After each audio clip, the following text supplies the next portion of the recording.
And the first question we've got is from Jamie Haynes, who asks, this is a fun one. Any Ernie Ladd stories? Can you tell us anything about the big cat?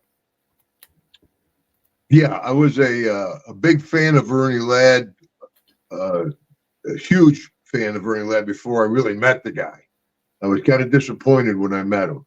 Really? I mean, I was a football mark growing up. I mean, football consumed my life. Pro wrestling was not even in the picture. Even though I won the states, shot put, all that other stuff, college football was my main focus. And Ernie Ladd, the big cat Ernie Ladd, was a stud, tough, mean football player. So when I bounced around, I ended up coming into Mid-South, and people like Ernie Ladd's in Mid-South.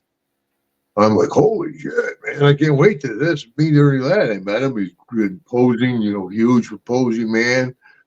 And we're all sitting in the dressing room, and Bill Watts came in. He's like, Ernie, you dumb son of a bitch. I don't know what the hell you think you're doing. You're such a dumb bitch. I'm like, well, boy, Ernie Ladd's going to pull this guy's head off. Here we go.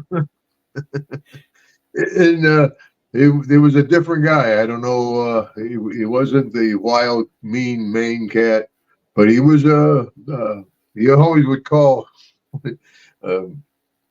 Bundy, King Kong Bundy. He called Bundy, just come sit underneath the learning tree, Bundy. Come sit underneath the learning tree. Yeah.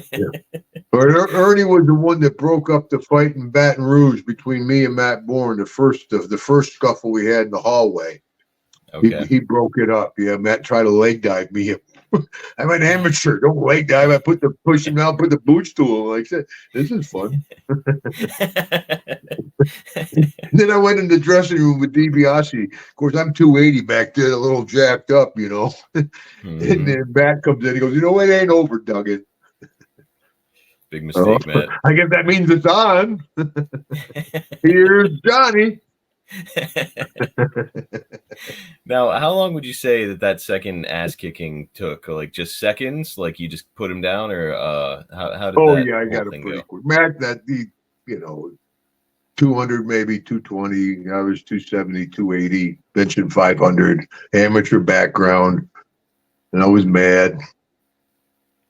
Yeah, no, that wasn't. There's some guy, Terry Gordy, Steve Williams. I don't know, Taku. There are a lot of tough men. You have Buzz Sawyer, tough guy. Mm-hmm. I'll put Buzz over. I don't like the guy, but I wasn't worried.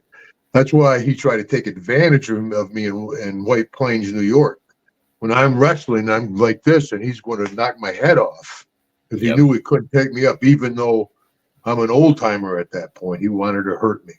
He remembered all those years later. I wrestled him hundreds of times. The guy kept it in his head. And when I'm working with him, he tried to take advantage of me. But, you know what Matt would be doing if he was alive today, right? What's that? Get me out!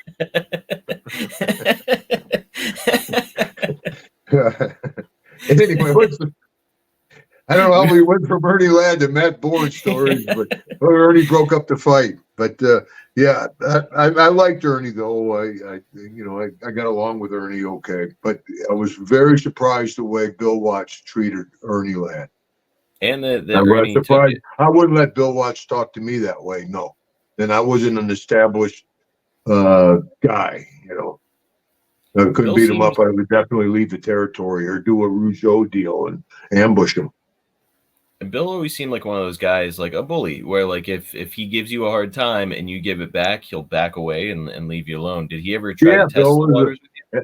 Yeah, that's why guys, Junkyard Dog, Dr. Death Steely Williams, Terry Gordy, myself, ex-jocks, guys that legit tough guys. He liked that. He liked that in the territory.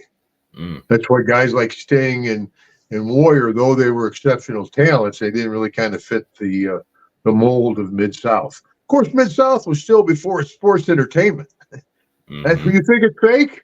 Well, come on up here. You don't want the Warrior going, okay, let me show you how it's done. some of the boys down from Thibodaux, Louisiana, have his scalp hanging up on there. I got this skunk scalp, this beaver scalp, and here's a warrior scalp. You know that he got heat just kind of like before you ever opened his mouth, just him coming in the door looking the way that he looked and being green. I'm sure the guys. Well, there were a lot of muscle guys, you know, Tony Atlas, Ivan Putski. There were, you know, but yeah, it was just his attitude more than the way he looked. He was not a personable man.